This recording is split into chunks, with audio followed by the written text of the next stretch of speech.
ओम शांति। अव्यक्त बाप दादा। रिवाइज डेट है 20/12/92। मुरली का टाइटल है आज्ञाकारी ही सर्वशक्तियों के अधिकारी।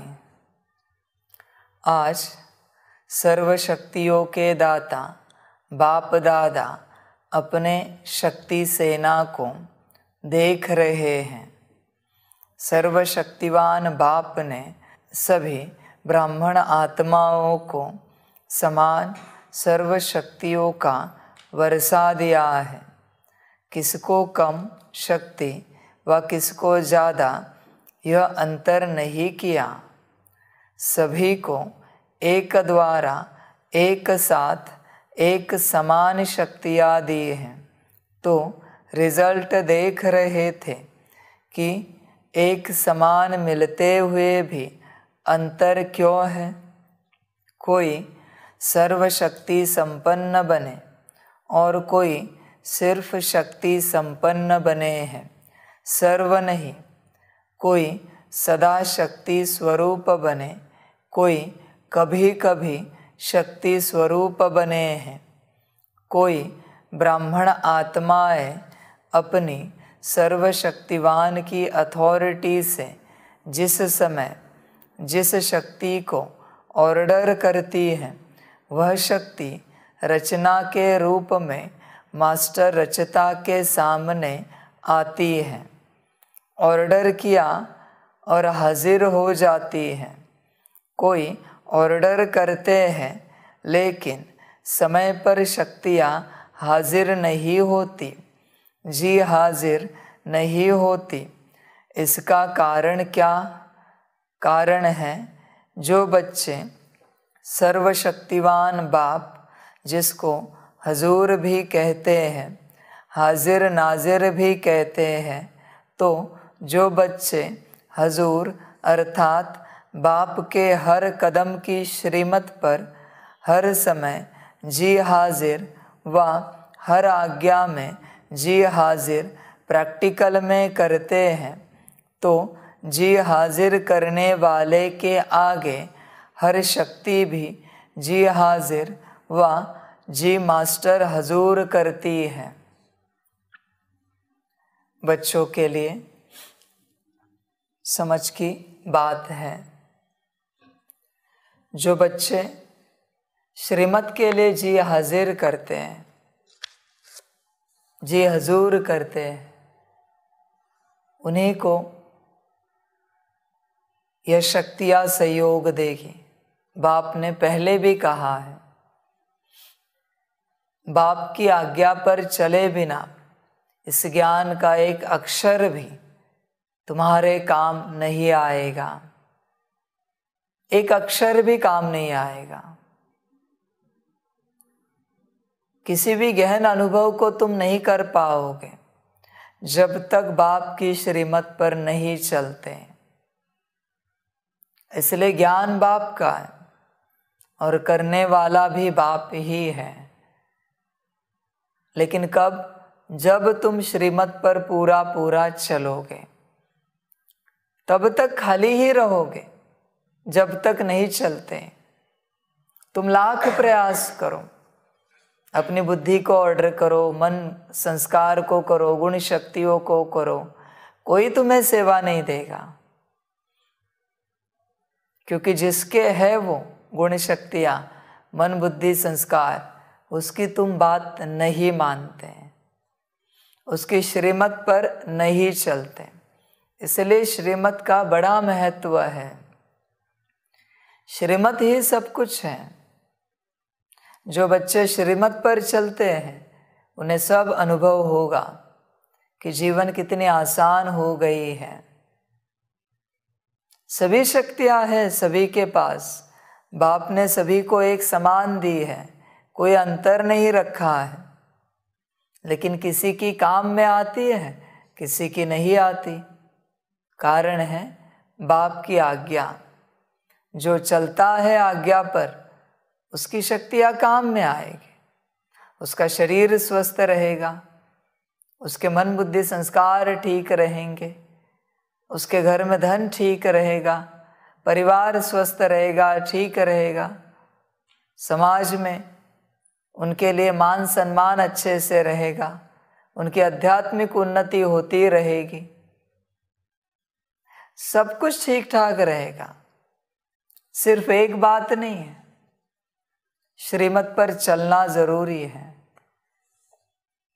एक कोई श्रीमत पर पूरा पूरा चले, उनका पूरा परिवार लौकिक ज्ञान में आ जाएगा, पूरा परिवार आ जाएगा। लेकिन श्रीमत पर चलना चाहिए, वो भी पूरा पूरा, आधा अधूरा नहीं। समझ की बात है। बच्चे कभी कहते हैं, बाबा इनके बुद्धि का ताला खोलो, उनके बुद्धि का ताला खोलो, ताकि हमें परिवार में सहयोग मिले ज्ञान में चलने के लिए। पर तुमने अपनी बुद्धि का ताला खोला है क्या? तुम मुझे समझ पाए हो क्या? तुम मांग तो बहुत बड़ी बड़ी करते हो, ऐसी मांग है तुम्हारी जैसे उनके बुद्धि का ताला खोल दिया तो कल तुम लंदन अमेरिका निकलोगे सेवा के लिए, विश्व सेवा के लिए, ऐसी तुम्हारी मांग है। कल तुम तुरंत समर्पण कर दोगे, मैं जैसे कहूँगा वैसे चलोगे, ऐसी तुम्हारी मांग है। ऐसे कहते हो इनके बुद्धि का ताला, उनके बुद्धि का ताला। समझ की बात है। पहले खुद के बुद्धि का ताला खोलो, बाप के साथ योग लगाकर, बाप से सकाश लेकर, फिर दूसरों की बुद्धि की तुम बात रखो बाप के सामने। समझ की बातें हैं। तो जो बच्चे जी हाजिर करते हैं, जी हजूर करते हैं, उन्हीं के काम यह शक्तियाँ आती हैं। मनमत परमत पर चलने वालों के काम कोई शक्ति नहीं आती। वो एक विचार भी नहीं कर सकते स्व कल्याण का और विश्व कल्याण का। मनमत परमत पर चलने वाले जो बाप के हिसाब से चलते हैं, बाप का हिसाब माना बाप की श्रीमत, बाप की आज्ञा, उन्हीं को शक्तियाँ काम आएगी। ध्यान में रखना, बाकियों को नहीं आएगी। लाख प्रयास करें, तुम कितनी भी अपनी बुद्धि को स्वच्छ शुद्ध करने की कोशिश करो, बाप की श्रीमत पर नहीं चलते, बुद्धि होगी इसकी गारंटी नहीं है। अगर कोई आत्माएं श्रीमत व आज्ञा जो सहज पालन कर सकते हैं वह करते हैं, और जो मुश्किल लगती है वह नहीं कर सकते। कुछ किया, कुछ नहीं किया, कभी जी हाजिर कभी हाजिर, इसका प्रत्यक्ष सबूत व प्रत्यक्ष प्रमाण रूप है ही कि ऐसी आत्माओं के आगे सर्व शक्तियाँ भी समय प्रमाण हाजिर नहीं होती हैं। जो बच्चे श्रीमत पर नहीं चलते, सर्व शक्तियाँ समय प्रमाण हाजिर नहीं होगी। ध्यान में रखना, न तन उनको सहयोग देगा, न मन उनको सहयोग देगा। धन तो भाग ही जाएगा उनके द्वार से। श्रीमत सब कुछ है। कम से कम इस संगम युग में अपनी बुद्धि को बंद करो, दिमाग को बंद करो और इस श्रीमत पर चलो। तुम जानते हो तुम्हारी बुद्धि कौन चलाता है, तुम्हारा दिमाग कौन चलाता है। बाप कहता है मुरली पढ़ो, मुरली सुनो, और तुम कहते हो ये करना है। कौन चला रहा है दिमाग, पता है तुम्हें? कौन तुम्हारी बुद्धि को चला रहा है जानते हो? बाप कहता है योग में बैठो, सकाश दो, और तुम कहते हो फलानी सेवा है। कौन चला रहा है? तुम्हारे अंदर कौन बैठा है तुम जानते हो? जो तुम्हारी बुद्धि को चला रहा है। समझ की बात है। वरना बाप की आज्ञा भी तुम्हें कुछ नहीं लगती, बाप की श्रीमत भी कुछ नहीं लगती। उसके आगे तुम्हें तुम्हारे कार्य पड़े हैं, तुम्हें तुम्हारे कार्य इम्पोर्टेंट लगते हैं, बाप की आज्ञा से, बाप की श्रीमत से। तुम कहते हो फलानी सेवा करनी है, बाबा बाद में करें, हर जाने बाद में करो, जाओ परवश होके कहाँ जाना है वो जाओ। समझ की बात है। कभी बच्चे कहते मन नहीं हमारा मुरली सुनने का, पढ़ने का, कौन बैठा है अंदर, योग करने का, सकाश देने का मन नहीं है, कौन है अंदर। समझ की बात है। बच्चे समझदार बने कि तुम्हें कौन चला रहा है, तुम्हें बाप चला रहा है या कोई और चला रहा है। समझ की बात है। जब बच्चे बाप की श्रीमत पालन करते हैं उस समय अंदर की कोई भी अशुद्ध शक्ति हो, संस्कारों की हो या कोई और हो बाहरी, वो भाग जाती है। पर श्रीमत पालन करनी चाहिए। श्रीमत पालन करेंगे तब वो शक्ति भाग जाती है, वरना बैठी रहती है। मनमत भी वही चलाती है, परमत पर भी वही राजी होती है। ध्यान दे बच्चे। तो सर्व शक्तियाँ समय प्रमाण हाजिर नहीं होंगी अगर श्रीमत पर नहीं चलेंगे तो। जैसे कोई परिस्थिति प्रमाण समाने की शक्ति चाहिए तो संकल्प करेंगे कि हम अवश्य समाने की शक्ति द्वारा इस परिस्थिति को पार करेंगे, विजयी बनेंगे। लेकिन होता क्या है, सेकंड नंबर वाले अर्थात कभी कभी वाले समाने की शक्ति का प्रयोग करेंगे। 10 बार समाएंगे, लेकिन समाते हुए भी 1-2 बार समाने चाहते भी समा नहीं सकेंगे। फिर क्या सोचते हैं, मैंने किसको नहीं सुनाया, मैंने समाया, लेकिन यह साथ वाले थे, हमारे सहयोगी थे, समीप थे, इसको सिर्फ इशारा दिया, सुनाया नहीं, इशारा दिया। कोई शब्द बोलने नहीं चाहते थे, सिर्फ एक आधा शब्द निकल गया, तो इसको क्या कहा जाएगा, समाना कहेंगे। 10 के आगे तो समाया और 1-2 के आगे समा नहीं सकते, तो इसको क्या कहेंगे। समाने की शक्ति ने ऑर्डर माना, जबकि अपनी शक्ति है, बाप ने वर्षे में दिया है, तो बाप का वर्षा सो बच्चों का वर्षा हो जाता। अपनी शक्ति अपने काम में न आए तो इसको क्या कहा जाएगा, ऑर्डर मानने वाले या ऑर्डर न मानने वाले कहा जाएगा। बच्चे बड़े होशियार हैं। समाने की शक्ति के बारे में कहें तो कहेंगे हमने तो समाया, उन्होंने जितनी बातें सुनाई हमने कुछ नहीं बोला, बस अंत में एक इशारा दिया, मना गिर गए ना, समाने की शक्ति की कमजोरी दिख गई ना।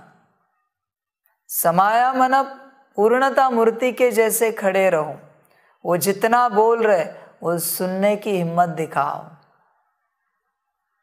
कभी किसी को अगर हमने कहा जाओ इनको बहुत देर तक बुरा भला कहो, गालियां दो, समा सकते हो? इनकी बहुत बुराइयां करो, सुन सकते हो? मना समाने की शक्ति नहीं है पर जागरूक नहीं है, चलाना नहीं आता, ऑर्डर देना नहीं आता। कभी कहते हैं कितना सहन करें हम इनका, मना सहन शक्ति जागरूक नहीं है, कितना करे मना क्या, बात ही कहाँ आती। सहन शक्ति है ना तुम्हारे पास तो कितना की बात ही नहीं आती। समझने की बात है बच्चों के लिए, कितना सहयोग दे इन्हें, कितना दे मना क्या, शक्ति है ना अंदर, अंत तक देते रहना है जब तक ड्रामा है। तुम संकल्प नहीं उठा सकते, कितना सामना करे इनका, अंत तक जब तक ड्रामा है। शक्तियां क्यों दी है बाबा ने, ऐसे दी है क्या, प्रयोग करने के लिए दी है ना। तो रोते क्यों हो, चिल्लाते क्यों, कोई कोई बच्चे होते हैं जिन्हें थोड़े जोर से बात करें ना तो भी गुस्सा आ जाता है। उन्हें प्यार से, रिस्पेक्ट से बात करना चाहिए उनसे। उनके अंदर कोई गलती निकाले ना तुरंत नाराज हो जाते हैं। हमारे इस बात में ऐसी कैसी गलती निकाली? कौन बैठा है अंदर जो तुरंत नाराज हो जाते हैं? बाबा कहते 1000 बार ठोक दिया बोल बोल के, फिर भी स्थिति नहीं हिलनी चाहिए। ऐसे बच्चे चाहिए। समझ की बात। कोई कोई बच्चे हैं जिनसे बड़ी संभल कर बात करनी पड़ती है, बाप को भी।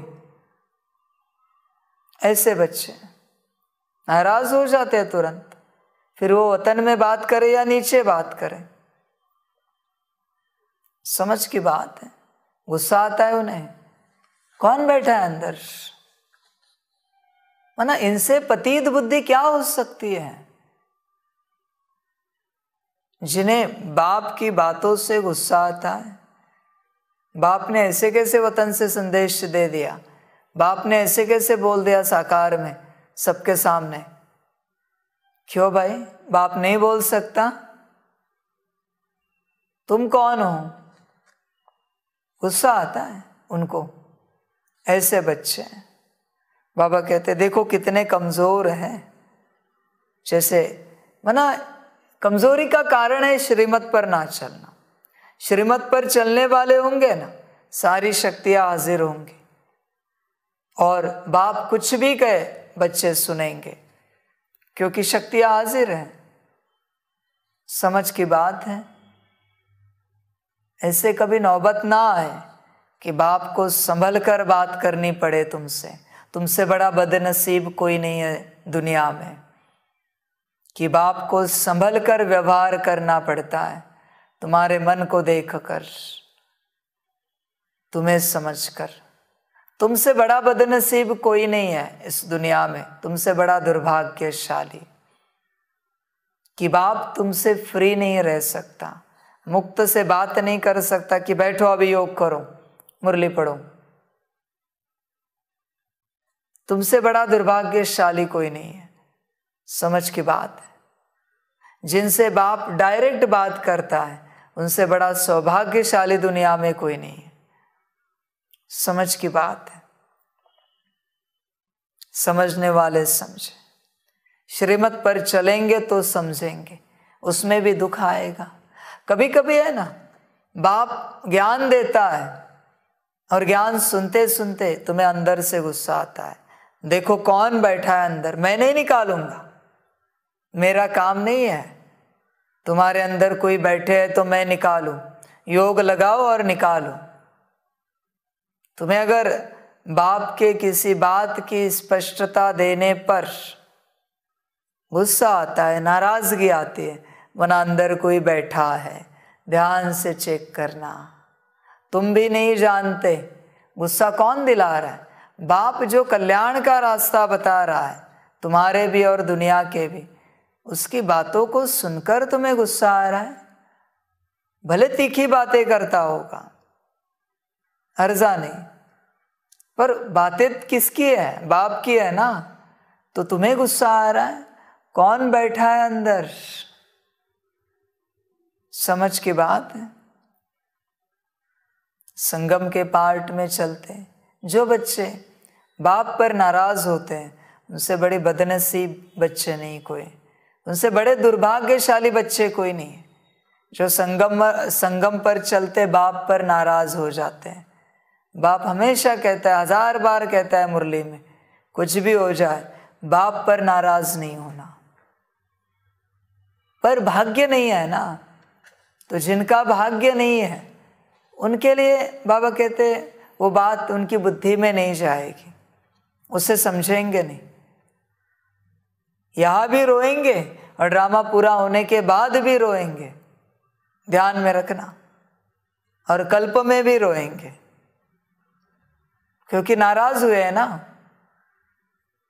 समझ की बात है। इसलिए एक तो बाप को पहचानो और फिर श्रीमत पर पक्का पक्का चलो। असलियत में बाप के साथ उन्हीं को चलना चाहिए, रहना चाहिए जो पक्का पक्का श्रीमत पर चलते हैं। जो नहीं चल सकते उन्हें बाप के सम्मुख नहीं ठहरना चाहिए। समझ की बात है, नहीं रहना चाहिए बाप के साथ। क्यों बोझा चढ़ा रहे हो? श्रीमत पर चल सकते हो तो बाप के संग रहो, वरना दूर हट जाओ, बहुत बोझा चढ़ेगा। ध्यान में रखना, बाप कोई मामूली बात नहीं है। समझ की बात है। वो भक्ति मार्ग में गाते हैं ना, ईश्वर कोई सब्जी मंडी की सब्जी नहीं है, जब चाहे जिस भाव में खरीद लिया उसे, माना जब चाहे जो चाहे व्यवहार कर लिया, कभी बात मानी कभी नहीं मानी। वो कोई सब्जी नहीं है। ध्यान में रखना। आज बाप दादा सर्व ब्राह्मण आत्माओं को देख रहे थे कि कहाँ तक सर्व शक्तियों के अधिकारी बने हैं। अगर अधिकारी नहीं बने तो उस समय परिस्थिति के अधीन बनना पड़े। बाप दादा को सबसे ज़्यादा रहम उस समय आता है जब बच्चे कोई भी शक्ति को समय पर कार्य में नहीं लगा सकते हैं। उस समय क्या करते हैं? जब कोई बात सामना करती तो बाप के सामने किस रूप में आते हैं? ज्ञानी भक्त के रूप में आते हैं। भक्त क्या करते हैं? भक्त सिर्फ पुकार करते रहते हैं कि यह दे दो। भागते बाप के पास हैं, अधिकार बाप पर रखते हैं, लेकिन रूप होता है रॉयल भक्त का। और जहाँ अधिकारी के बजाय ज्ञानी भक्त अथवा रॉयल भक्त के रूप में आते हैं, तो जब तक भक्ति का अंश है तो भक्ति का फल सद्गति अर्थात सफलता, सद्गति अर्थात विजय नहीं प्राप्त कर सकते, क्योंकि जहाँ भक्ति का अंश रह जाता वहाँ भक्ति का फल ज्ञान अर्थात सर्व प्राप्ति नहीं हो सकती, सफलता नहीं मिल सकती। भक्ति अर्थात मेहनत और ज्ञान अर्थात मोहब्बत।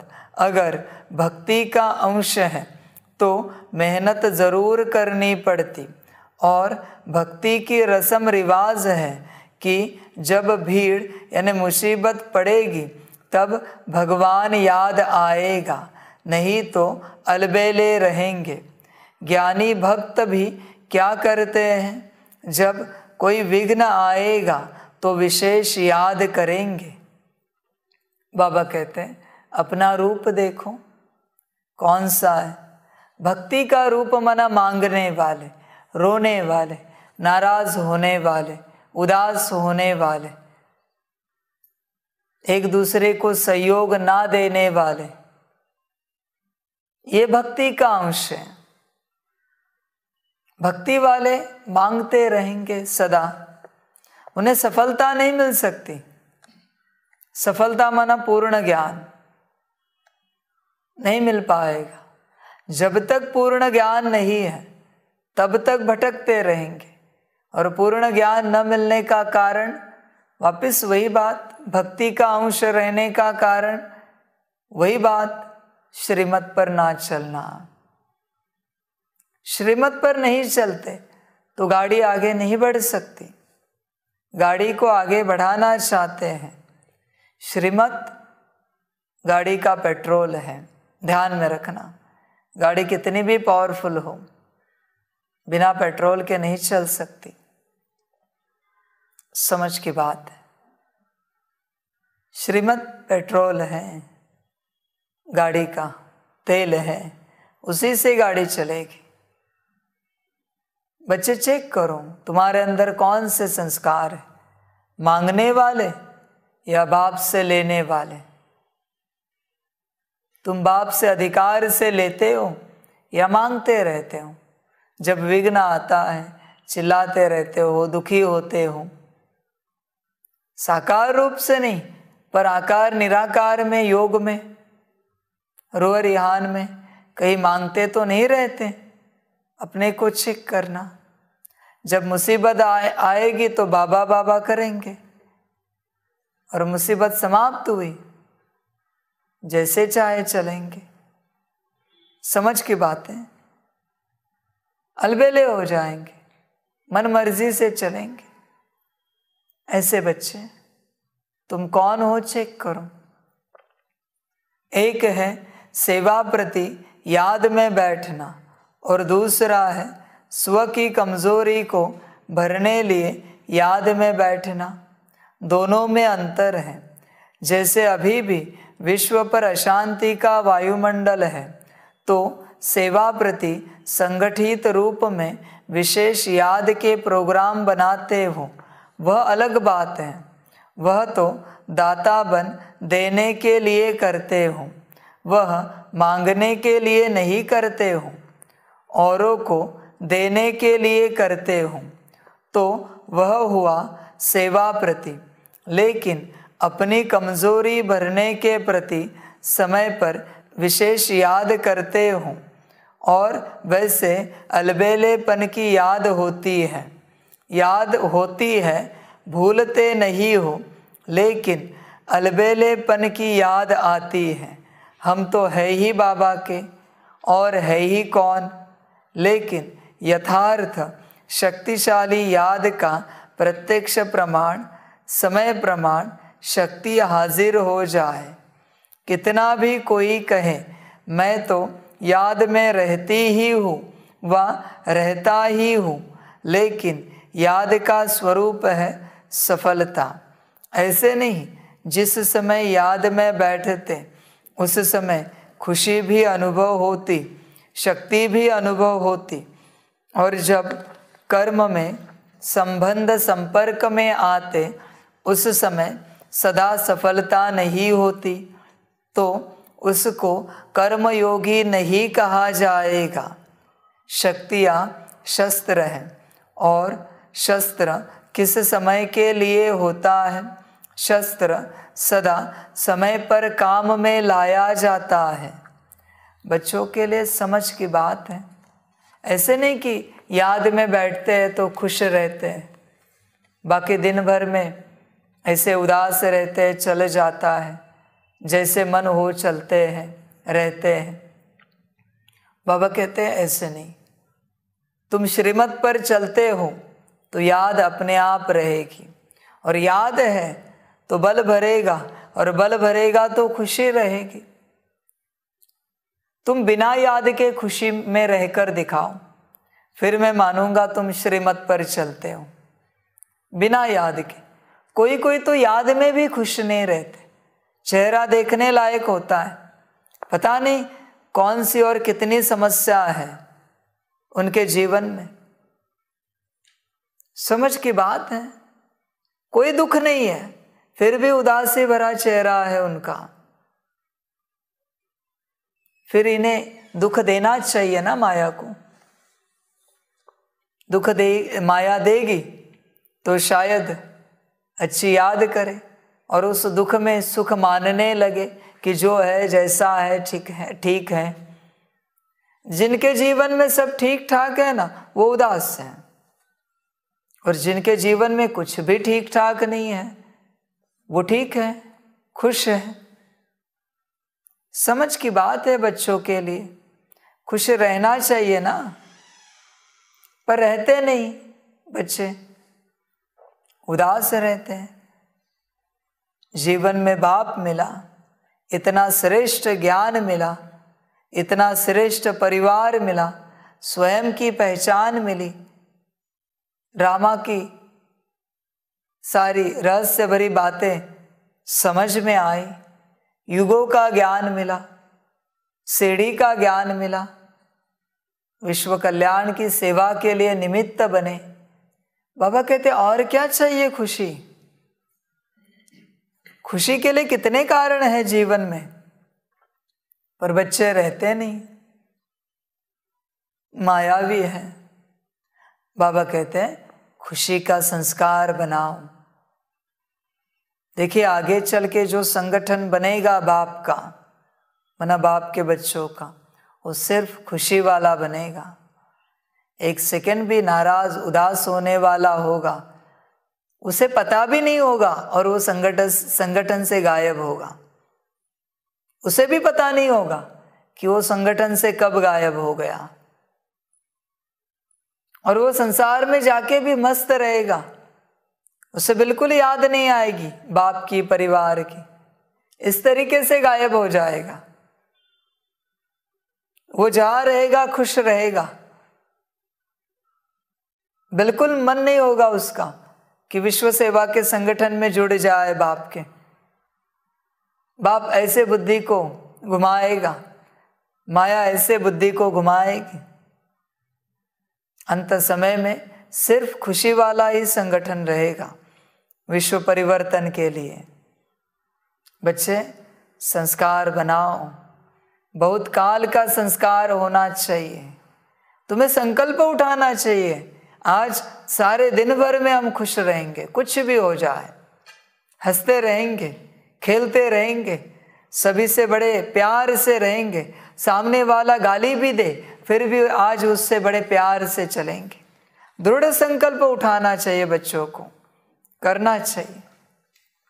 कुछ भी हो जाए आज हम हंसते ही रहेंगे, खुश मौज में ही रहेंगे। कोई कुछ भी कैसा भी व्यवहार करे फिर भी खुश मौज में रहेंगे। ऐसे संकल्प उठाना चाहिए। ऐसे संकल्प उठाते उठाते बहुत काल का संस्कार बनाना चाहिए। बच्चे ध्यान दें, जिन बच्चों के अंदर खुशी का संस्कार नहीं है वो बाप के बाजू में खड़े नहीं रह सकते। ध्यान में रखना। फिर नहीं कहना प्रत्यक्षता के समय, परिवर्तन के समय बच्चे ये ना कहे कि बाबा हमारा पार्ट नहीं है। ये संस्कार है तुम्हारे अंदर तो खड़े रहोगे, तो मेरे बाजू में बैठोगे। नहीं है तो नहीं बैठ सकते। तुम्हें भी पता नहीं चलेगा माया कब तुम्हें लेके गई, और वहां तुम्हें इतना खुश मौज में रखेगी संसार में जिसकी तुमने कल्पना भी नहीं की होगी। बाप अपना कार्य खुशी खुशी करता है, मौज से करता है, किसी को नाराज होने नहीं देता। फिर तुम मेरे साथ रहो या दूर रहो, तुम्हें पता भी नहीं चलेगा कि तुम दूर हो, क्योंकि बाप को कार्य करना है। विश्व परिवर्तन का कार्य, विश्व कल्याण का कार्य खुशी की ऊर्जा से ही होगा। वचन ध्यान में रखना, खुशी की ऊर्जा से ही विश्व परिवर्तन का कार्य होगा। बाकी तुम्हारा योग बल कोई काम नहीं आएगा विश्व परिवर्तन के लिए। बाकी तुम्हारी कोई धारणाएं, तुम्हारी कोई सेवा, तुम्हारा ज्ञान काम में नहीं आएगा। खुशी की ऊर्जा से ही परिवर्तन होगा। ये बहुत बड़ी शक्ति है खुशी की ऊर्जा। समझ की बातें हैं। इसलिए बाबा कहते हैं बहुत काल का संस्कार धारण करो खुशी का। इसलिए बाबा हर मुरली में वरदान देते हैं खुश रहो, मौज में रहो। वही शक्तियां सबसे बड़ी शक्तियां हैं, वरना बाकी शक्तियों का क्या काम है। तुम भल कितने भी ज्ञानी हो, योगी हो, और खुश रहना नहीं जानते, कोई उपयोग है उस ज्ञान योग का? कुछ कीमत है उस ज्ञान योग की? चेहरा तुम्हारा अजीब है, कोई उपयोग है उस ज्ञान योग का? कहते हो हम ज्ञानी है, हमें सारा ज्ञान है, हम योगी है। बाप का एक ही सवाल है, खुश रहना आता है? मौज में रहना आता है? आता है तो ज्ञानी हो, वरना तुम मूर्ख ज्ञानी हो, मूर्ख योगी हो। जिसे पढ़त ज्ञानी, पढ़त मूर्ख कहेंगे हम, पढ़त योगी। समझ की बात है। ज्ञान क्या देता है? खुशी देता है। योग क्या देता है? खुशी देता है। तुम्हें नहीं मिलती, तुम अज्ञानी हो, योगी नहीं अयोगी हो। तुम्हें गलतफहमी है कि तुम योगी हो। जिन्हें खुश रहना आता है वही ज्ञानी और वही योगी है, बाकी सब अज्ञानी है, अयोगी है। ऐसे नहीं कि 1 मिनट 2 मिनट के लिए खुश, आधे 1 घंटे के लिए खुश, 2-4 घंटे के लिए खुश, 24 घंटे के लिए खुश। नींद में भी उनका चेहरा दिखे तो उस पर मुस्कान हो, नींद में भी चेहरे पर मुस्कान हो, मना सपने में भी नाच रहे, हंस रहे, खेल रहे,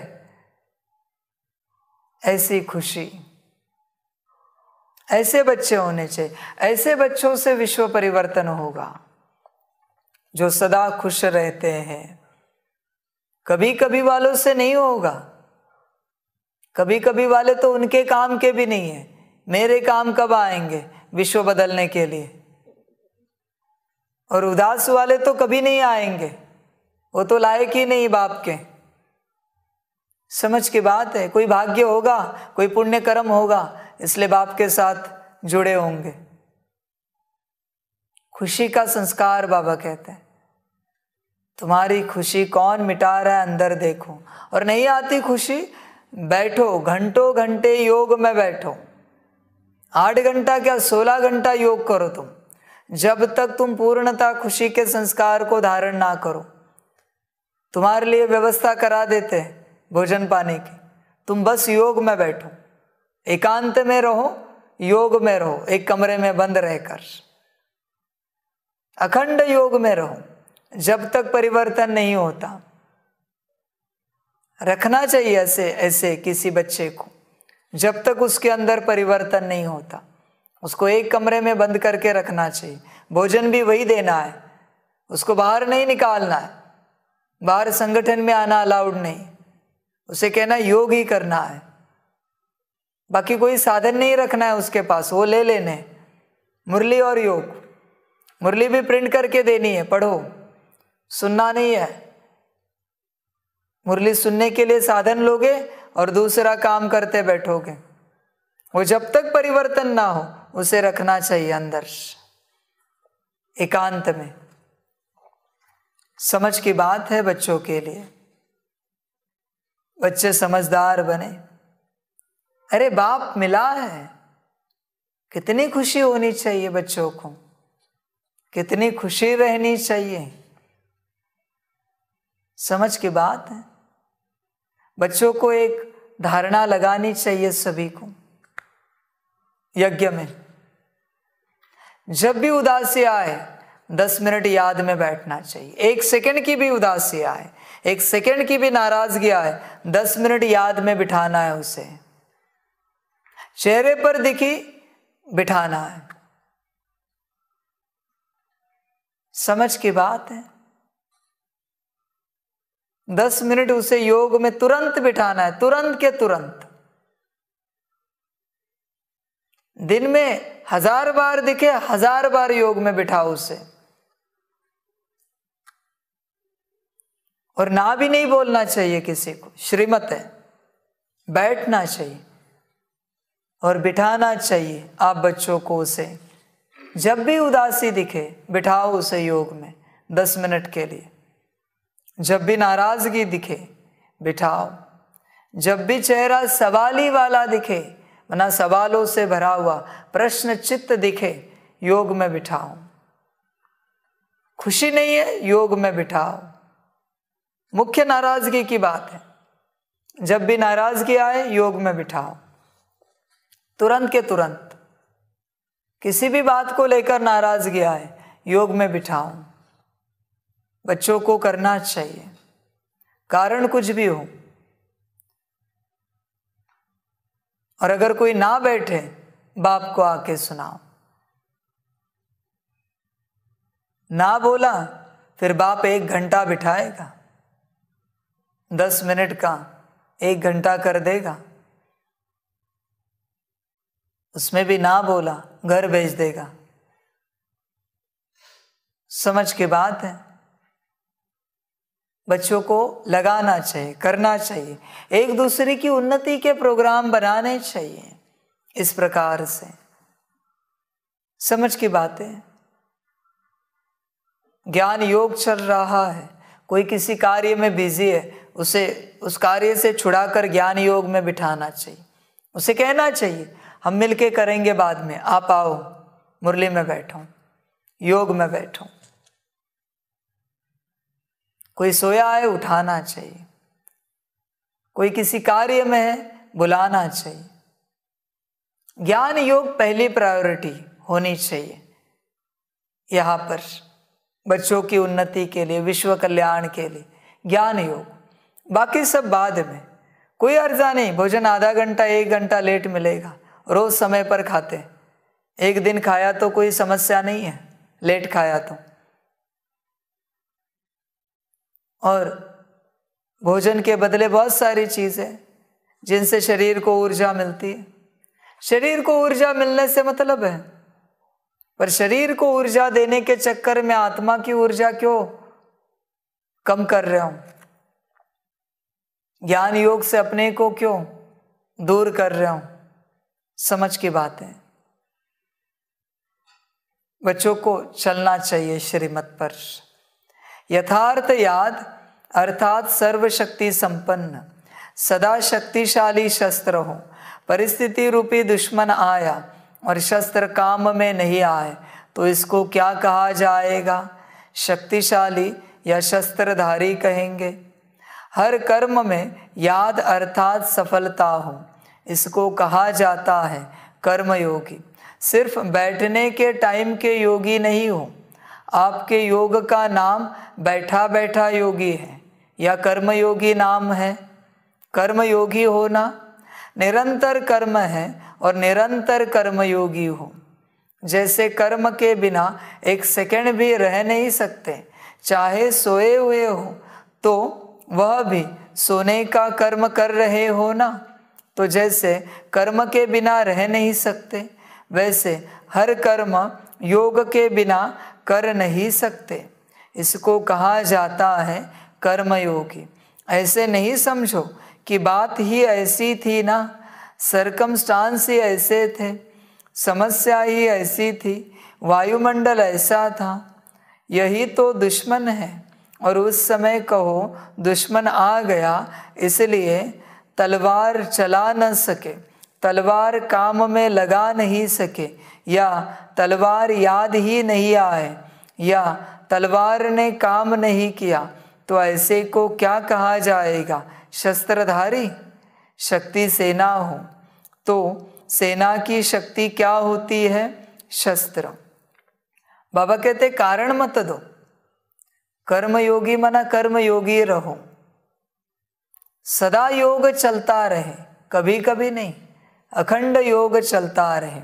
जिन्हें बैठकर योग करने की आदत है वो कर्म में योग कर पाएंगे।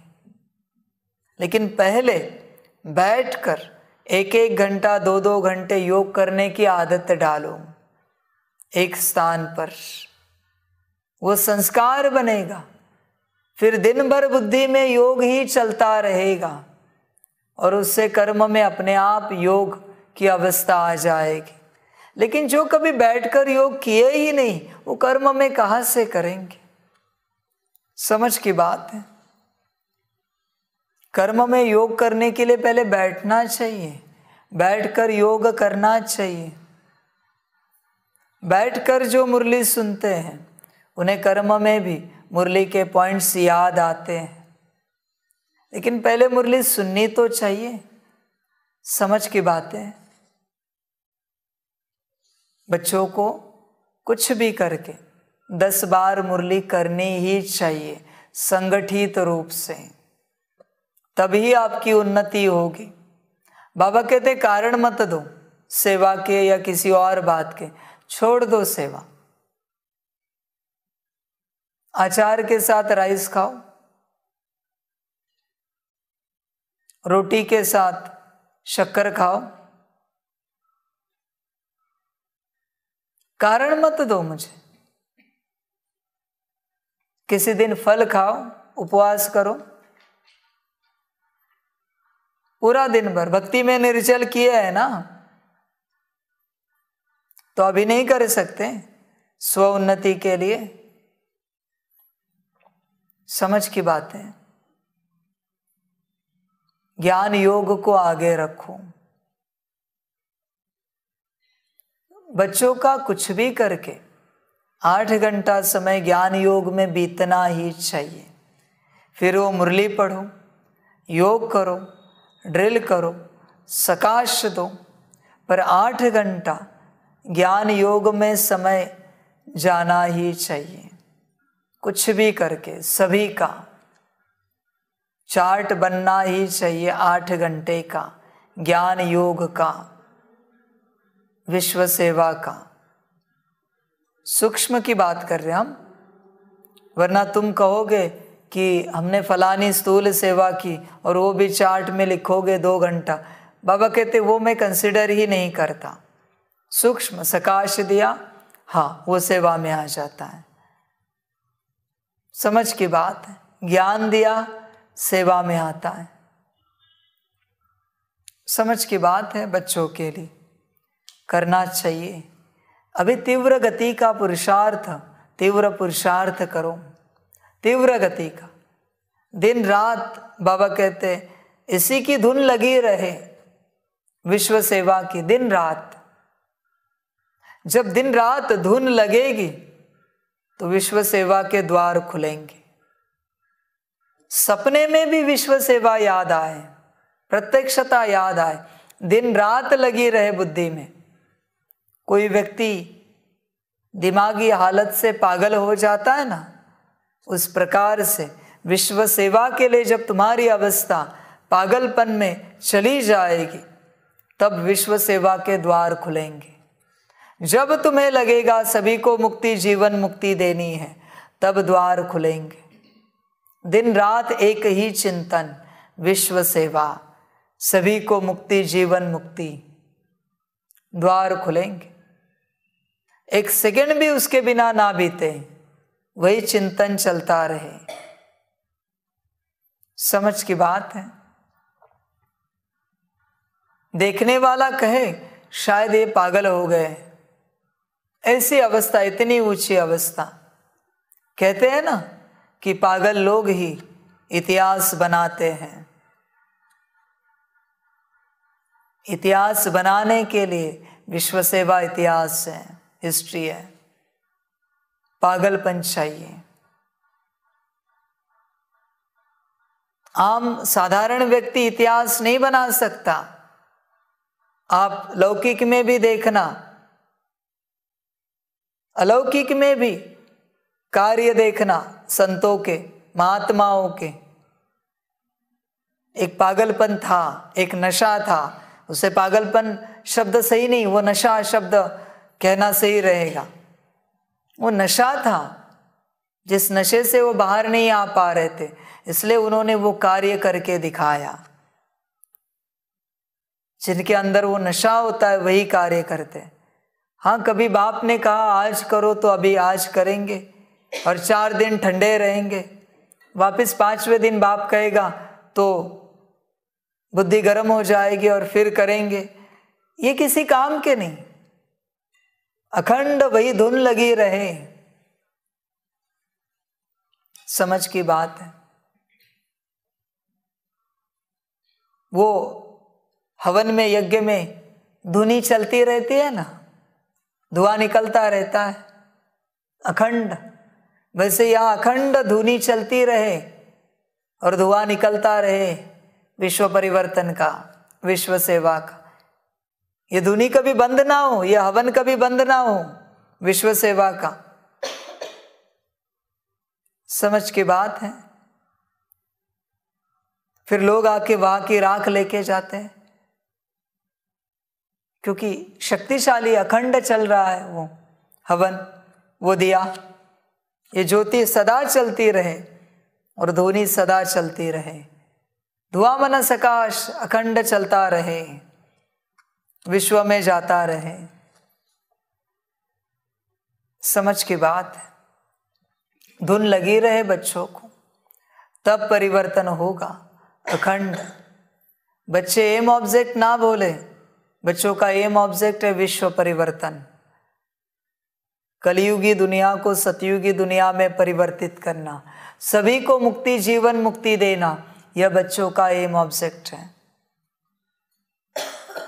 समझ की बात है। क्या नाम है तुम्हारा? विश्व कल्याणकारी ना? तो कैसे भूल सकते हो विश्व कल्याण को? सोते जागते, उठते बैठते सदा विश्व कल्याण याद रहना चाहिए। टाइटल लिया है ना बाप से, सदा याद रहे। सरनेम है ना तुम्हारा विश्व कल्याणकारी। समझ की बात है। सदा याद रहे एक ही बात, विश्व कल्याण। ये भूले नहीं बच्चे कभी। संगठन में एक संगठन बने छोटा सा, जिनका काम है अखंड सकाश देना। अखंड सकाश देना। बल बच्चे बदलते रहे उस संगठन में, जिनको जैसे समय मिले वो ऐड हो जाए, जिनको सेवा हो सेवा में जाए, कर्मणा सेवा। सेवा पूरी की, वापिस आके बैठ गए। कोई बात ना हो, कोई चर्चा ना हो, बस मौन में रहे, कर्मणा सेवा की और सकाश में बैठे। धुनी लगी रहे, जलती रहे, धुआं उठता रहे सकाश का, अखंड चले। मौन में रहे सभी, कोई किसी से बात ना करे। जितनी आवश्यक है उतनी बात की, कर्मणा की, बाकी मौन। मुख को बंद रखें। जब तक बच्चे मुख को बंद नहीं रखते, तब तक मन जागृत नहीं होगा, बुद्धि जागृत नहीं होगी, संस्कार जागृत नहीं होंगे विश्व परिवर्तन के। मुख को बंद रखना है। मुख और कान दोनों बंद रखने। न शब्द सुनाना है, न शब्द सुनना है। न सुनना है, न सुनाना है। ध्यान में रखें। फिर देखिए कैसे परिवर्तन शुरू होता है, कैसे आत्माएं जागृत होती है तेजी से। एक हफ्ते के लिए बच्चे प्रयोग करके देखें, अनुभव करके देखें। एक हफ्ते के लिए, 7 दिन के लिए इस प्रकार से भट्टी करके देखें क्या परिवर्तन होता है। करे बच्चे। शक्ति सेना हो तो सेना की शक्ति क्या होती है? शस्त्र। और शस्त्र है सर्व शक्तियां। तो रिजल्ट क्या देखा? मेजॉरिटी सदा समय पर सर्व शक्तियों को ऑर्डर पर चला सके, इसमें कमी दिखाई दी। समझते भी हैं, लेकिन सफलता स्वरूप में समय प्रमाण या तो शक्तिहीन बन जाते हैं या थोड़ा सा असफलता का अनुभव कर फौरन सफलता की ओर चल पड़ते हैं। 3 प्रकार के देखें। एक, उसी समय दिमाग द्वारा समझते हैं कि यह ठीक नहीं है, नहीं करना चाहिए, लेकिन उस समझ को शक्ति स्वरूप में बदल नहीं सकते। समझ में आता है ये गलत है, लेकिन बदल नहीं सकते। दूसरे हैं जो समझते भी हैं, लेकिन समझते हुए भी समय व समस्या पूरी होने के बाद सोचते हैं। वह थोड़े समय में सोचते हैं, वह पूरा होने के बाद सोचते। मना पहले को थोड़े समय में समझ आई, इनको पूरा हो गया और उसके बाद समझ आए। ऐसे बच्चे चेक करना तुम कौन हो। तीसरे, महसूस ही नहीं करते कि यह रॉन्ग है, सदा अपने रॉन्ग को राइट ही सिद्ध करते हैं, अर्थात सत्यता की महसूसता शक्ति नहीं। तो अपने को चेक करो कि मैं कौन हूं। तीसरे वाले पत्थर बुद्धि, इन्हें महसूसता ही नहीं आती कि हम रॉन्ग हैं, यह रॉन्ग है, सदा अपने को राइट ही सिद्ध करेंगे, बाप के सामने भी राइट सिद्ध करेंगे। बाबा ऐसे नहीं, ऐसे था वो। बाबा कहते हैं मैं बाप हूं, पता है मुझे।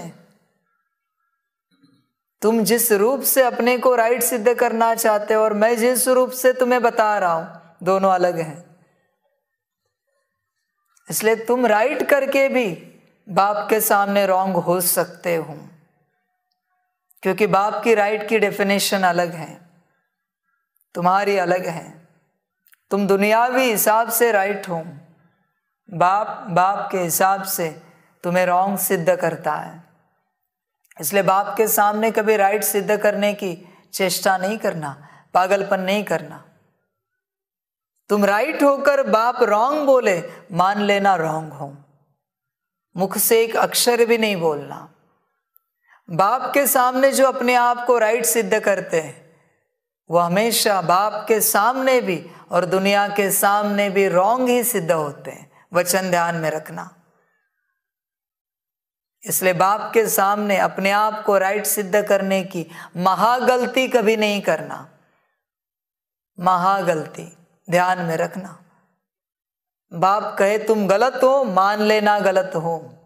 तुमने गलत किया, मान लेना, एक्सेप्ट कर लेना गलत किया। बाबा हम गलत हैं, रॉन्ग है। तुम राइट सिद्ध नहीं करना अपने आप को। समझ की बात है। तुम बस बाप के सामने चुप रहना। देखो दुनिया कैसे सहयोग देती है तुम्हें। बाप कहे तुम रॉन्ग हो तो एक्सेप्ट करना रॉन्ग हो। देखो दुनिया कैसे बदलती है तुम्हारी, पर तुम अपने आप को सिद्ध करोगे। बाबा शायद आपको मिसअंडरस्टैंड हुआ है, हाँ तुम अंडरस्टैंड कराओ, मैं बैठता हूं, तुम कराओ अंडरस्टैंड मुझे, मैं बैठता हूं। समझ की बात है। बाबा शायद तुम्हें गलत फहमी हुई। बच्चे तुरंत अपने कर्मों को स्पष्ट करने के लिए बाप के सामने आएंगे। बाबा ऐसे नहीं था, बाबा आप इसे समझ नहीं पाए, हमारा ऐसे भाव नहीं था, हम ऐसे नहीं करना चाहते थे, हमारा तो प्लान नहीं था ये। हाँ हाँ तुम सिद्ध करो अपने आप को, मैं बैठा हूं तुम्हारी सिद्धता सुनने के लिए, मुझे और कोई काम धंधा नहीं है, करो सिद्ध। हमेशा ध्यान में रखना, जो बाप के सामने अपने आप को सिद्ध करते हैं राइट, दुनिया उन्हें हर कदम पर रॉन्ग सिद्ध करके दिखाती है। हर कदम पर, हर सेकंड, हर कर्म में रॉन्ग सिद्ध करके दिखाएगी दुनिया। इसलिए बाप के सामने कभी अपने आप को राइट सिद्ध करने की चेष्टा नहीं करना, गड़बड़ी नहीं करना। तुम्हारे अंदर अहंकार होता है ना, वह अहंकार आता है तुम्हें सिद्ध कराने के लिए। हम तो राइट है बाबा, आप ही ने श्रीमत दी ऐसे करो, और हमने ऐसे ही किया, हमारी कोई गलती नहीं, तुमने मेरी श्रीमत के हिसाब से ही किया है, फिर भी मैं कहता हूं तुम्हारी ही गलती है, मानने के लिए तैयार हो? फिर भी मैं कहता हूं तुम ही रॉन्ग हो, एक्सेप्ट करने के लिए तैयार हो? सब कुछ तुमने श्रीमत प्रमाण ही किया है, फिर भी मैं कहता हूं तुमने गलत किया है, तैयार हो? समझ की बात है। अपने आप को बाप के सामने कभी राइट सिद्ध नहीं करना, कभी उठ नहीं पाओगे जीवन में, ध्यान में रखना। माया मार देगी तुम्हें, सारे विकार खलास कर देंगे, सारी सूक्ष्म शक्तियां तुम्हारी ताकत छीन लेगी, समझ की बात है। बाप से कभी लड़ाई नहीं करना, न अंदरूनी रूप से न बाहरी रूप से, न मन में न वाणी में। जो बाप से लड़ते हैं वो हमेशा हारते हैं। समझ की बात है। और जो बाप को समर्पण करते हैं वो हमेशा जीतते हैं। ध्यान में रखना, लड़ाई नहीं करना बाप के साथ। कोई कोई पत्थर बुद्धि होते हैं, उन्हें समझ में नहीं आएगा, ये सब अंदर नहीं जा पाएगा। वो अभी हाँ जी करेंगे, थोड़े समय में जैसे थे। पत्थर बुद्धि है ना। बाप की बात अगर किसी को समझ में नहीं आती, श्रीमत, समझ जाना ये पत्थर बुद्धि है। पत्थर बुद्धि होते इसलिए बाप की बात समझ में नहीं आती। बिचारों को क्या कर सकते हैं, कुछ नहीं कर सकते। ड्रामा कहेंगे उनका। तुम कौन हो चेक करो, चेक करो कि मैं कौन हूं अपने को। बाप दादा ने देखा कि वर्तमान समय के प्रमाण सदा और सहज सफलता किन बच्चों ने प्राप्त की है, उसमें भी अंतर है। एक है सहज सफलता प्राप्त करने वाले और दूसरे हैं मेहनत और सहज दोनों के बाद सफलता पाने वाले। जो सहज और सदा सफलता प्राप्त करते हैं उनका मूल आधार क्या देखा? जो आत्माएं सदा स्वयं को निर्माण चित्त की विशेषता से चलाते रहते हैं वही सहज सफलता को प्राप्त होते आए हैं। निर्माण शब्द एक है, लेकिन निर्माण स्थिति का विस्तार और निर्माण स्थिति के समय प्रमाण प्रकार वह बहुत है। उस पर फिर कोई समय सुनाएंगे, लेकिन यह याद रखना कि निर्माण बनना ही स्वमान है और सर्व द्वारा मान प्राप्त करने का सहज साधन है। निर्माण बनना झुकना नहीं है, लेकिन सर्व को अपनी विशेषता और प्यार में झुकाना है। समझा? किसी को बड़ा मान सम्मान लगता है, उन्होंने ऐसे कैसे बात की, ऐसे कैसे बात की, माना ड्रामा था, ड्रामानुसार जो थी वैसे बात की। बाबा कहते ऐसे बच्चे किसी काम के नहीं, जिन्हें घड़ी घड़ी अहंकार आ जाता है, दुखी होते हैं, नाराज हो जाते हैं, उनके भी काम के नहीं। समझ की बात है। ये आर्मी है, बाबा कहते रूहानी। आर्मी में कैसे स्ट्रिक्टली बात की जाती है, फिर भी कार्य के लिए तैयार रहते हैं। वो उनका ऑफिसर होता है, बड़ा जो ऑफिसर होता है कितना स्ट्रिक्टली बात करता है। ऐसे नहीं ना कि ऑफिसर ने बात कर दी तो नाराज होके बैठ जाते किसी कोने में, गोली मार देंगे वहीं पर और कहेंगे शहीद हो गए। समझ की बात है। बाबा कहते ऐसे बच्चे चाहिए। रूहानी आर्मी है ना बाप की। बातों से क्या, बाबा कहते ये दुनियावी शब्द है, बातों से क्या, लातों से भी हिलने वाले नहीं चाहिए। ऐसे मजबूत बच्चे चाहिए, तब विश्व परिवर्तन कर पाएंगे। मजबूत बच्चे चाहिए। समझ की बात है। वरना बच्चों को छोटी छोटी बातों में मान अपमान आ जाता है। फिर ऐसे बच्चे, कमजोर बच्चे क्या विश्व परिवर्तन करेंगे? इन्हें घंटों घंटे योग में बैठना चाहिए अगर विश्व परिवर्तन करना चाहते हैं तो। ये 10 बार नहीं 20 बार मुरली करें, तब विश्व परिवर्तन के लायक बनेंगे। इन्हें कर्मणा सेवा में नहीं आना चाहिए, इन्हें अपने योग में बैठना चाहिए, ज्ञान में बैठना चाहिए।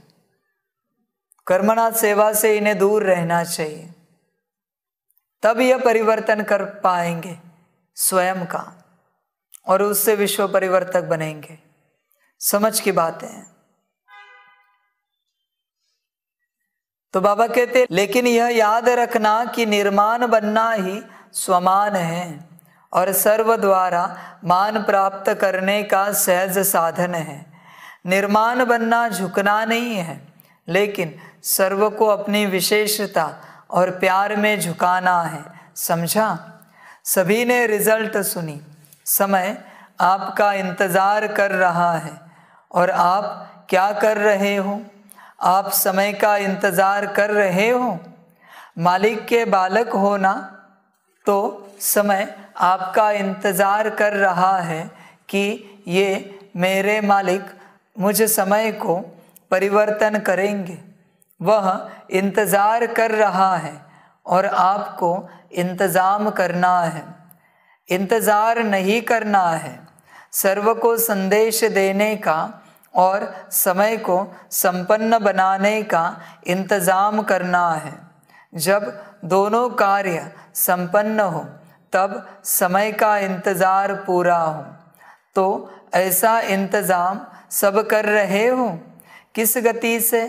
समय को देख आप भी कहते हो कि बहुत फास्ट समय बीत रहा है। इतने वर्ष कैसे पूरे हो गए, सोचते हो ना? अव्यक्त बाप की पालना को कितने वर्ष हो गए, कितना फास्ट समय चला। तो आपकी गति क्या है? फास्ट है या फास्ट चलकर कभी कभी थक जाते हो, फिर रेस्ट करते हो? कर रहे हैं यह तो ड्रामा के बंधन में बंधे हुए ही हो, लेकिन गति क्या है इसको चेक करो। सेवा हो रही है, पुरुषार्थ हो रहा है, आगे बढ़ रहे हैं, यह तो ठीक है। तो अब गति को चेक करो। सिर्फ चलने को चेक नहीं करो, गति को चेक करो, स्पीड को चेक करो। समझा? सभी अपना काम कर रहे हो ना?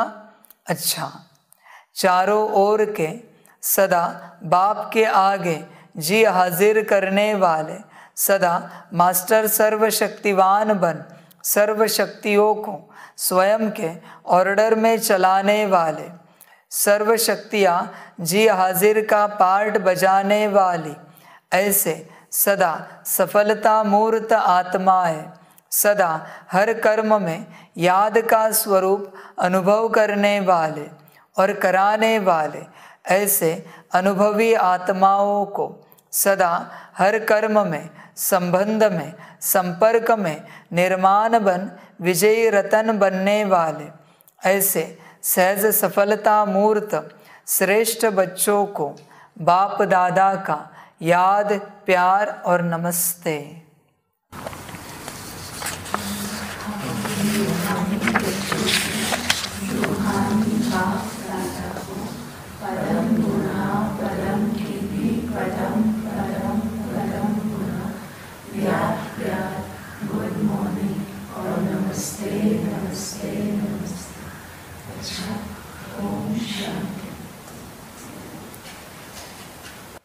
अव्यक्त बाप दादा की पर्सनल मुलाकात।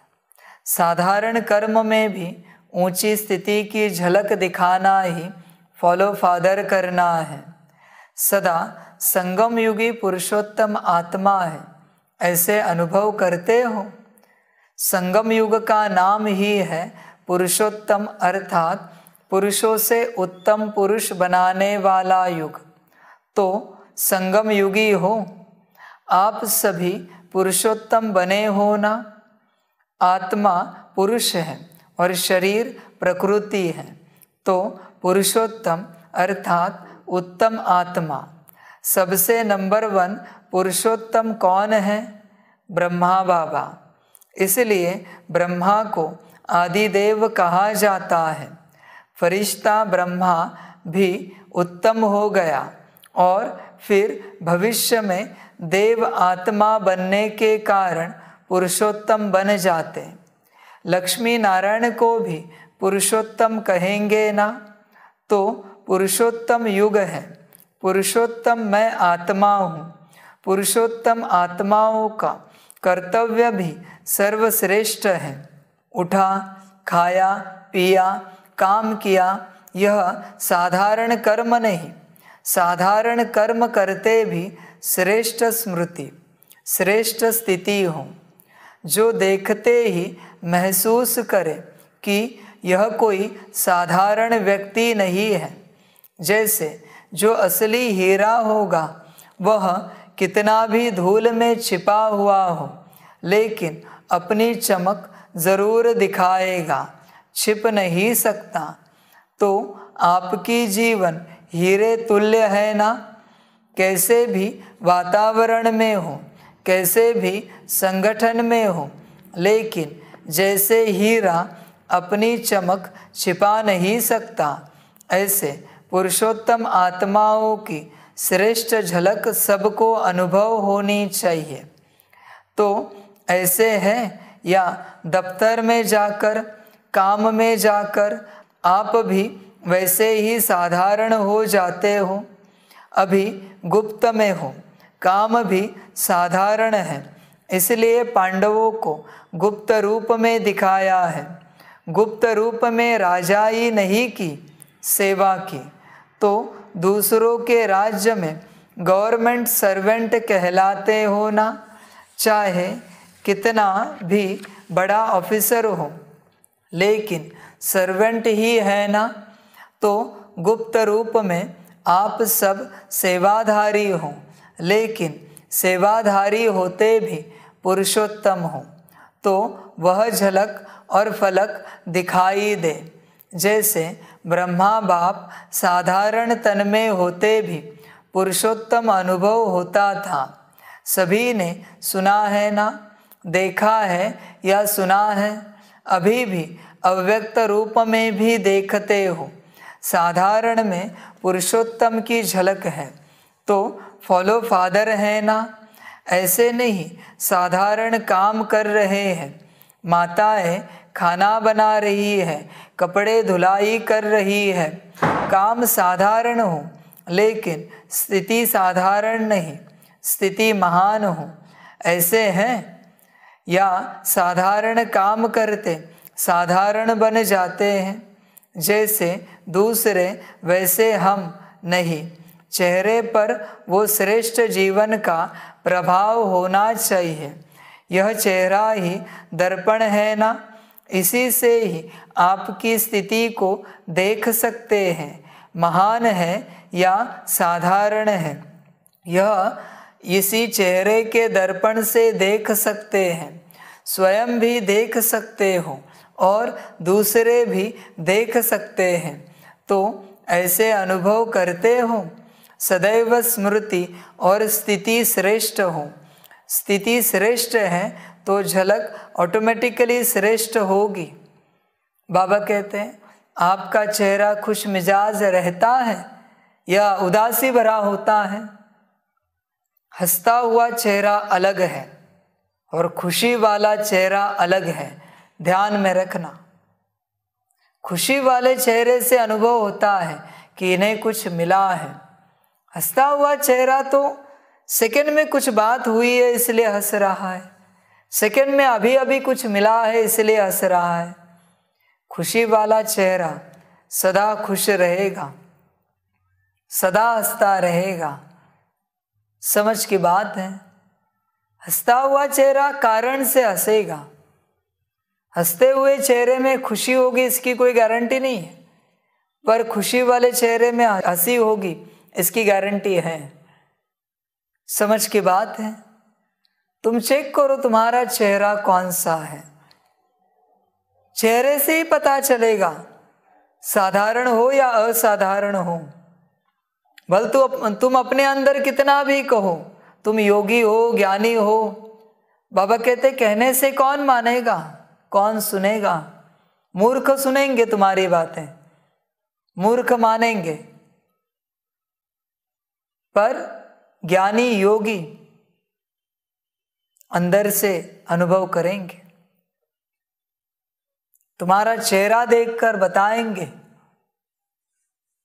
अंदर की अनुभूति करके देखेंगे, बताएंगे तुम कौन हो। समझ की बात है बच्चों के लिए। बच्चे कभी कभी रहते योग की अवस्था में, कहते कि हम योग में, बाबा कहते उपयोग है उसका? तुम जो योग में हो उसका भी तुम्हें उपयोग नहीं है। खुश रह के दिखाओ। योगी कहते हो ना अपने आप को, तो 24 घंटा खुश रह के दिखाओ। बाप का चैलेंज है,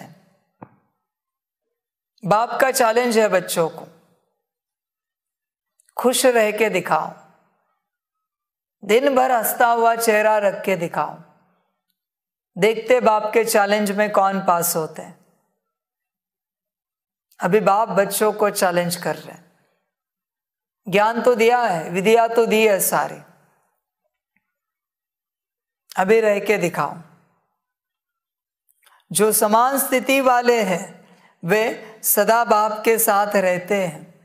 शरीर से चाहे किसी कोने में बैठे हो, किनारे बैठे हो, पीछे बैठे हो, लेकिन मन की स्थिति में साथ रहते हो ना। साथ वही रहेंगे जो समान होंगे। स्थूल में भी चाहे सामने भी बैठे हो, लेकिन समान नहीं तो सदा साथ नहीं रहते, किनारे में रहते हैं। तो समीप रहना अर्थात समान स्थिति बनाना।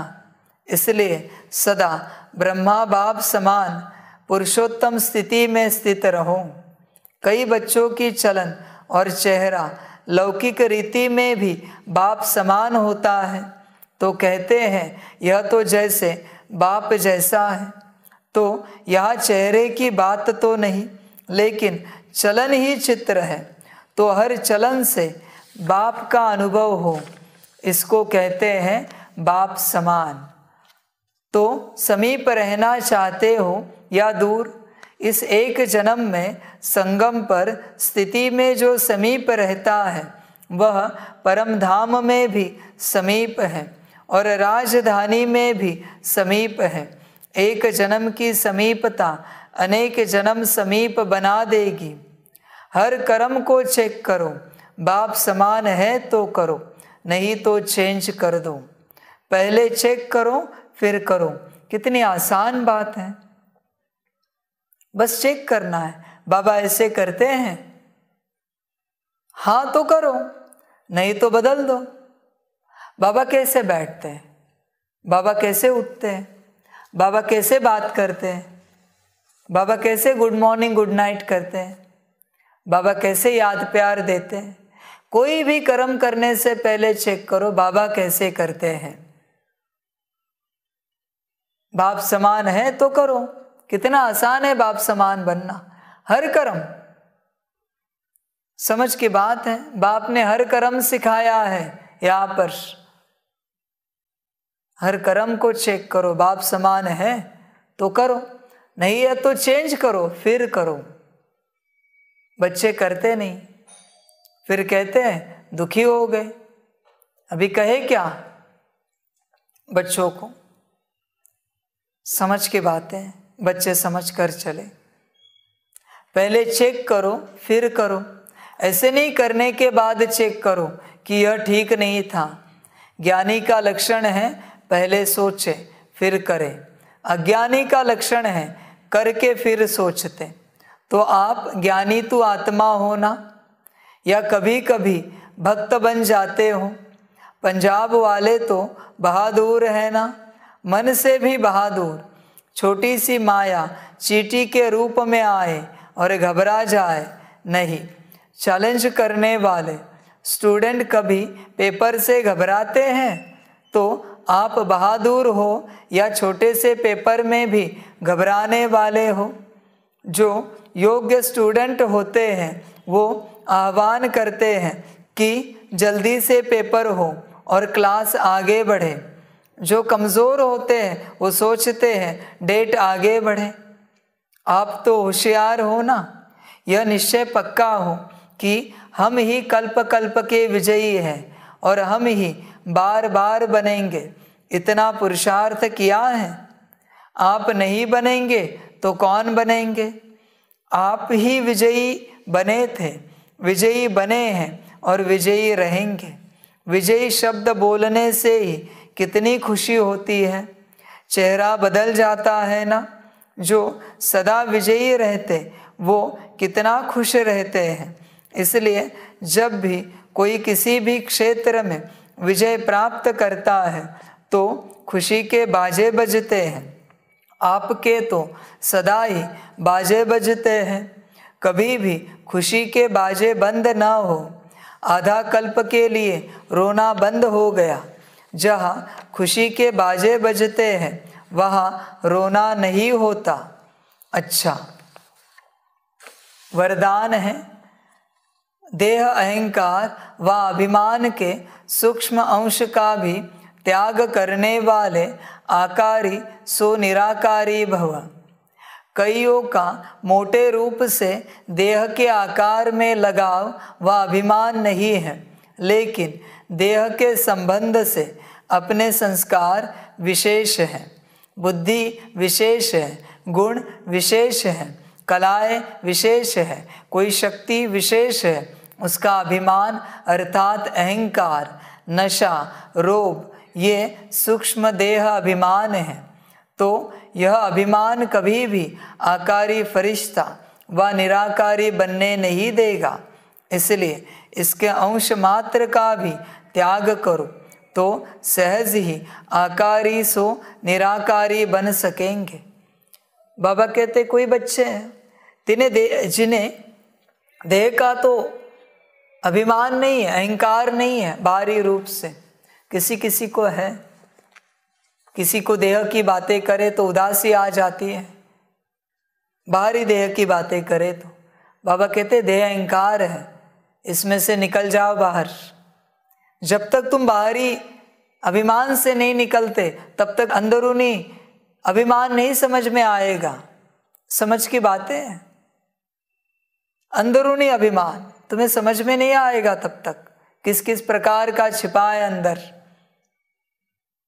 तो कोई कोई बच्चे जिन्हें नहीं है बाहरी देह का अभिमान, वरना अंदरूनी रूप से देखा जाए तो अपने संस्कार विशेष हैं, बुद्धि विशेष है, गुण विशेष है, कलाएं विशेष है, कोई शक्ति विशेष है, उसका अभिमान आ जाता है।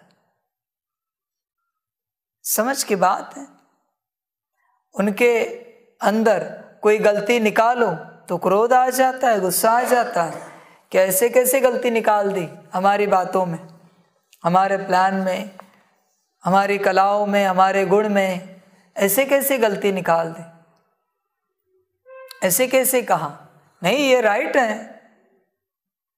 ये सब अंदर का अभिमान है, अंदर छिपा हुआ है, बैठा हुआ है, जिससे वो परेशान है। उन्हें भी पता नहीं है, परवश है वो शांत रहना नहीं जानते। समझ की बात। जगदीश के जैसा कब बनोगे? किताब लिखी और कहा कि जाओ दादियों से चेक कराओ, और दादियों ने सारी किताब बदल दी, फिर भी एक्सेप्ट किया।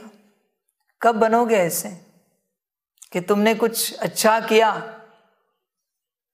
कुछ अच्छा किया और बाप ने सब बदल दिया? कब करोगे? चलो बाबा कहते एक छोटा सा उदाहरण, तुमने दाल चावल अच्छे से बना दिया और बाप ने कहा ये अच्छा नहीं, इसे बदल दो। स्थिर रह सकते हो या दुखी हो जाओगे? छोड़ दोगे सेवा करना? समझ की बात है। अंदर में अभिमान बैठा है, बहुत है। तुम जो बातें कहते हो उन पर कोई और बातें कहे तो भी गुस्सा चढ़ जाता है तुम्हें। ऐसे कैसे हमारी बातों को बदल दिया, टाल दिया? ऐसी बातें तुम्हारी। बाबा कहते बहुत पढ़ाई बाकी है, इसलिए संसार से निवृत्ति लो और इस शांति में बैठो। कम से कम दिन में कम से कम कर्म करते भी 8 घंटा जब मुख शांत रहेगा तुम्हारा, तब तुम अंतर्मुखी बन पाओगे। कम से कम 8 घंटा कर्म करते भी, और अगर पूरा ही शांत रहे, बाबा कहते बहुत बड़ी बात है, बढ़िया बात है, पर कम से कम 8 घंटा तुम बस करो ये संसार, शांति में बैठो और बस बैठे रहो, अपने अंदर अपने आप उतरोगे। शांति में बैठने के बाद और कोई उपाय नहीं होता। कर्मेंद्रियों को शांत रखो सबसे पहले, हाथ पैर को, आंखों को शांत रखो। ये नहीं कहते कि आंखें हिलाना बंद करो, पलकें झपकाना बंद करो, नहीं, पर चंचलता बंद करो और शांत बैठो बस। यहां वहां देखो नहीं, सारी कर्मेंद्रियों को स्थिर करो। सारी कर्मेंद्रियों को स्थिर करने के बाद आत्मा को अपने अंदर उतरने के अलावा और कोई उपाय नहीं बचता। चंचलता कौन करती है? जो बाहर से शक्तियां तुम्हारे अंदर आती है वो तुमसे चंचलता कराती है। तुम्हारे 10 बार हाथ हिलाएगी, 10 बार पैर हिलाएगी, तुम्हें स्थिर नहीं बैठने देगी। 10 मिनट स्थिर नहीं बैठने देगी वो तुम्हें शक्ति। अनुभव करो, देखो संकल्प उठा के अगले 5 मिनट के लिए बिल्कुल हिलेंगे नहीं, बस पलकें झपकेगी पर शरीर नहीं हिलेगा। देखो अनुभव होगा वो अंदर वाली शक्ति कितनी ताकत लगा रही है कर्मेंद्रियां हिलाने के लिए। क्योंकि तुम अगर स्थिर बैठ गए तो तुम अपने में उतरोगे और उसे भागना पड़ेगा। समझ की बात है। और ये नहीं करेगी तो तुम्हें नींद लाने की कोशिश करेगी वो शक्ति। नींद आ जाएगी स्थिर बैठने के बाद, उसे भी आने नहीं देना। करके देखो प्रयोग। अंदर बहुत कचरा है, बहुत कचरा है, साफ सफाई करना बहुत बाकी है। जैसे तुम्हें बाहर की केयर रहती है ना साफ सफाई की, वैसे अंदर बहुत कचरा पड़ा है, ध्यान देना, उसके पीछे लगो। स्लोगन है, समय पर सहयोगी बनो तो पदम गुणा रिटर्न मिल जाएगा। समय पर सहयोगी बनो तो। प्रत्यक्षता के बाद कोई बच्चे सहयोगी बने, फिर कहे हम अपने घर से समर्पण पत्र लेके आए हैं।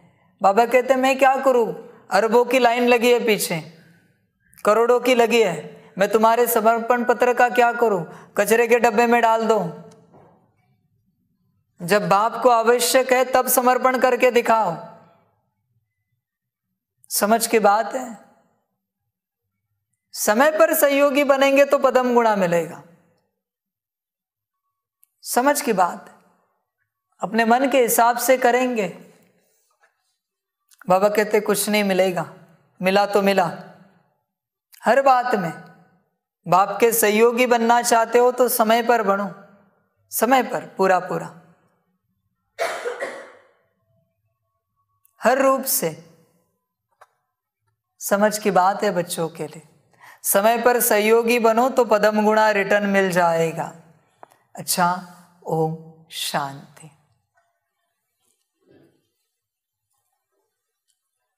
सभी बच्चों के लिए टोली स्वीकार हो।